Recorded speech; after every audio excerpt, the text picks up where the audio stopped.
Welcome to Wolf's Reign. In a world falling apart, there's a legend of a hidden paradise that only wolves, believed to be extinct, can find. Join Kiba and his pack as they search through ruined cities, facing dangers and enemies, to track down the rare lunar flowers while facing the harsh cruelties of the world they're forced to live in. Don't forget to subscribe and like for more.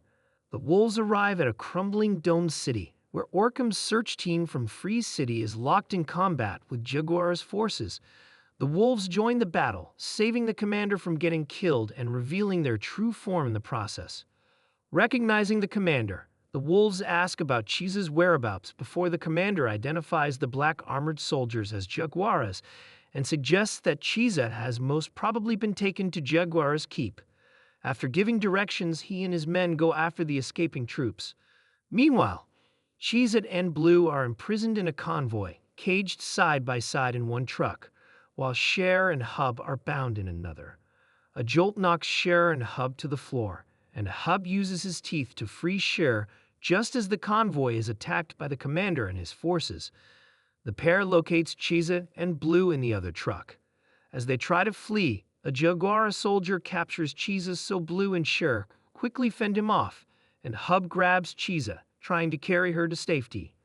However, a beam of light suddenly transports Cheez and Hub to Jaguar's airship, where they are captured again.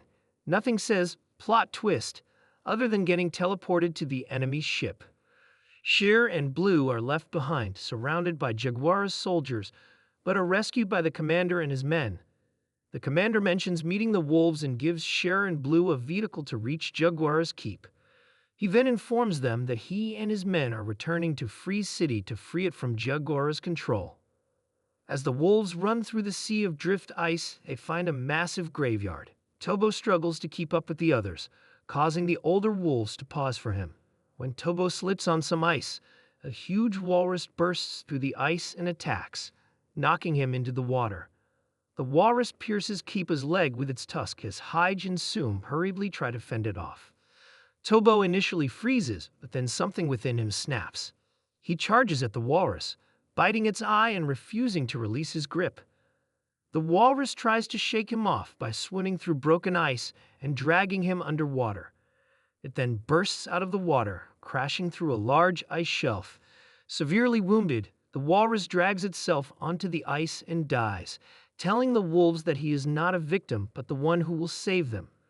Fiba, Hyge, and Soom let Tobo eat first, and then all four wolves eat the walrus before continuing their journey. Yet you don't turn down dinner when it literally arrives right at your doorstep. Meanwhile, Quent heads to Jaguar's keep with a party of refugees from a city attacked by her troops. At Jaguar's keep, Hub is thrown into a cell beside an old woman. She tells him that Jaguar hates her kind and enjoys killing them in her great hall. Later, Cheez is placed in another water tank, where Jaguar tortures her by eating wolf's meat and drinking wolf's blood. The four wolves arrive at Lost City and decide to split up. Kiba and Soom search for information and a way into Jaguar's keep, while Hyge and Tobo look for food. Hyge doesn't know he is wearing a tracker that alerts Jaguar to their presence, as she hopes to use them to locate paradise. While searching the city, Hyge begins to hear a high-pitched noise that triggers a severe headache, blurring his vision. Meanwhile, Blue and Cher wander the city, but are harassed by a group of men. Blue quickly knocks them down, after which they hurry away on their skateboards. Quent is also in the city, unaware that Blue is nearby. Using an ID tag he took from a man on a truck, he gains access to the city's higher-end areas. He finds a bar and orders a drink, noticing how unaware the people are of the chaos outside. They wander around the streets, chatting and enjoying themselves, unaware of the world's state. Talk about being a whole another level of ignorant. Later, Soom and Kaiba encounter the same skateboarders who had harassed Blue and Cher.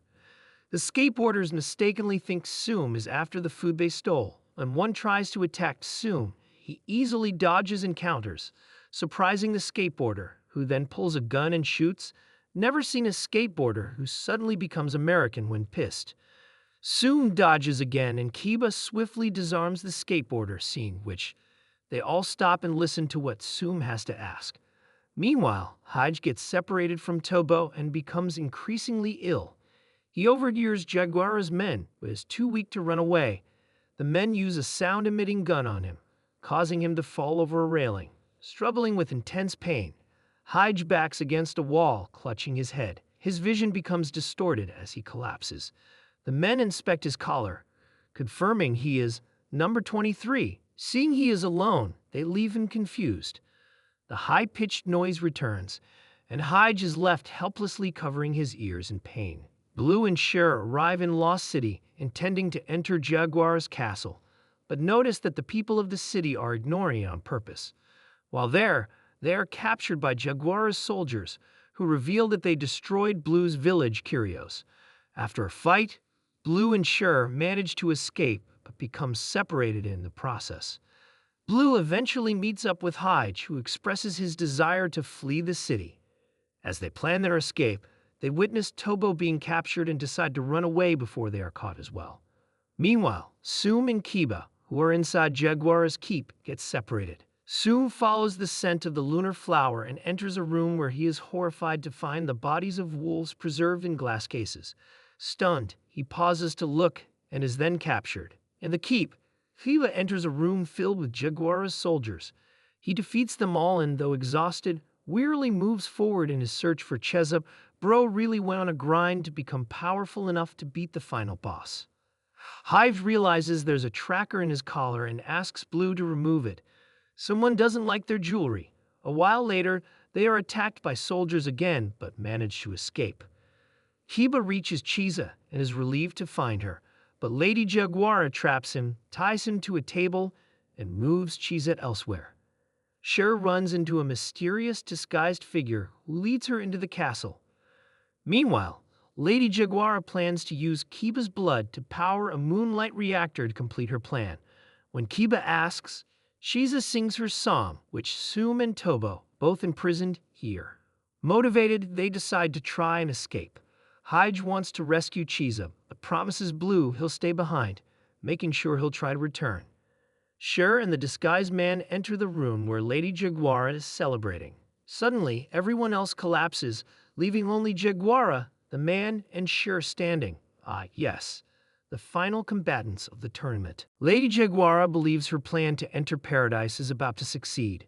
However, the disguised Darshia reveals himself and informs her that he loved her younger sister, Hamoma, whom Jaguara admits to killing. When the city lights go out, the electronic gates in the prison fail, allowing Soom, Tobo, and Hub to escape. They meet up with Hige, and the group leaves together. Blue encounters a badly injured Quent and explains that soldiers, not wolves, destroyed Kyrios, his home. Kiba manages to break free from his restraints and sees a vision of the false noble's paradise that Jaguara is trying to create. Jaguara believes she has entered paradise with Darshia, but he transforms into a wolf and attacks her. Her castle begins to crumble, and in a rage, Jaguara stabs Darshia with a poisoned dagger. Chiza's prison also collapses, and Cher tends to her. As Jaguara and Darshia fight, Hige intervenes when Jaguara is about to kill Darshia. However, Jaguara throws her sword, stabbing Hige in the right shoulder. Bro tried to be the hero, but ended up with a sword in the shoulder. Tough day at the office. Kiba arrives with Soom and Tobo, who remove the sword from Hige. Kiba attacks Jaguara, but she traps him with her magic. Through his willpower, Kiba pushes through her spell. While Jaguara is distracted, Hige attempts another attack, but fails due to his injury. Finally, Kiba delivers a fatal bite to Jaguara's neck. As she turns, she sees Darshia behind her, who stabs her with her own sword, killing her. Darshia then reveals that he always knew Kiba was the chosen wolf. When Kiba asks what Darshia is, Darshia shows him a shiny black stone and claims that he too was chosen. Before leaving the castle, Darshia declares that paradise calls out to them as well. Cher and Hub meet up at Jaguara's statue in a plaza, while the wolves, along with Chiza and the humans, escape the castle. Chiza tries to heal Hige's wounds and manages to heal him a bit. Blue narrowly avoids being hit by a car when Quent pushes her out of the way, taking the impact himself. Cher and Hub continue their journey in an abandoned military vehicle. They soon encounter Blue and the injured Quent, deciding to pick them up. Blue sits in the back with Quent, keeping watch over him as he drifts in and out of consciousness. They then meet with the wolves and Chiza. Sometime later, Hyde breaks down emotionally, but the group continues their journey together in the car. However, the damaged ground, weakened by meteor strikes, suddenly starts collapsing. Shocked, Hub hurriedly tries to drive away and the car rolls over. They all slowly get out of the car, but as Cher is about to leave, the ground suddenly cracks beneath her and falls down into the abyss. Shocked, Hub slowly turns around and realizes what's happened. They all hurry down and Hub tearfully calls Cher's name. She wearily touches Hub's cheek and says she can hear him. She remarks that he's grown into a real man, which he agrees with, saying he has to look out for her. He says they can start out from scratch, and she slowly nods, so he suggests they have kids. He slowly says things will work out for them both, but Cher's eyes slowly close, and she passes away in his arms. Time for all the fans of Best Girl to begin the ride. Horrified, Hub hurriedly tries to wake her up and tearfully hugs her body. The others sadly watch him as he breaks down, and Chiza slowly starts crying as well. Hub slowly walks towards the lake near them and lays Cher to rest in the water, watching her sink down. He wearily approaches the car and starts trying to roll it to the right side. Heba silently joins him as well as the others, and they eventually manage to roll it back. Hub asks Kiba if they're going to continue to Paradise, and says he'll escort him, remarking that he doesn't know how far he will be able to go, but he will make sure they get to where they're going no matter what. Chiza and Hub manage to perform CPR on Quent, who is in shock from internal bleeding.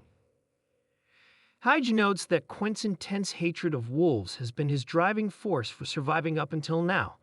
After Quent stabilizes, Blue asks Tobo to watch over him in case something happens to her. When the car breaks down, the group continues their journey on foot. When Quent regains consciousness, he still hates wolves and tells Blue she isn't his dog anymore before wearily walking away. Hyde slowly approaches Blue, who asks where he's planning on going. He asks where she thinks, so she says it doesn't matter because no matter where he goes, she'll go with him. He asks what she's saying, so she insists that she's going with him and sadly remarks that she's pretty sure she can't get into Paradise anyway because she's not pure wolf. She says something tells her that's what's going to happen. He slowly admits he was with Jaguara and there's no way that he can go to the same world as Kiba and the others. Blue says they should stay together then. Hyde asks about Quent and if she's okay with him splitting up with her. He questions if she's okay with that and not going to Paradise. However, Blue tells Hyde that if she's with him, that's enough for her. If she can be with him to the bitter end, that's enough for her. She rushes forward, and they both embrace each other. Meanwhile, Quent is slowly walking through the snow and stubbornly says he saw what he saw and there isn't any misunderstanding. He recalls wolves looking at him like they're mocking him. He remembers a small wolf there with one eye that was gold. Presently, Jesus suddenly senses something. Shocked, they realize Darcia is close by them. Suddenly, a large beam lands down on the ground and sends waves of smoke and impact towards them. Jesus slowly remarks that she can hear a sad, low voice in great pain and asks Kiba to take her there. Soon tells Kiba and Chiza to stay her while he goes to find Hyde, and Blue and Tobo gets Quent and Hub. When Tobo leaves, Sue remarks that Hyde had probably planned to split up with them since they reached Jaguara, or probably even before he got his memory back. He slowly admits he's used to betrayal, but Kiba believes Hiba hasn't betrayed them. Sue remarks that he knows that, but when all is said and done, he kept on fooling them till the very end. Darcia suddenly appears in front of Quent and Tobo, just when you thought things couldn't get worse for the main characters. After declaring that they are unworthy of entering Paradise, he and Quent start firing at each other, but Tobo jumps in front of the bullets. Horrified, Quent rushes towards Tobo's dying body before Darcia stands over him and aims the gun at his head. Tobo attacks Darcia just as he's about to shoot Quent, causing the bullet to miss. As Tobo bites him, Darcia coldly declares that Jaguara's poison has numbed him to pain, and then flings Tobo away. Quent angrily pulls out a pistol and shoots Darcia, but Darcia mortally wounds him with a return shot. Gravely wounded, Tobo staggers over to Quent, who slowly pets Tobo and remembers how the wolf once kept him warm when he was freezing. Separated from the pack, Hub runs into Darcia, who begins to strangle him. Kiba intervenes, questioning why Darcia doesn't use the stone he has to open Paradise. Darcia laughs and tells them that Paradise is right under them before disappearing.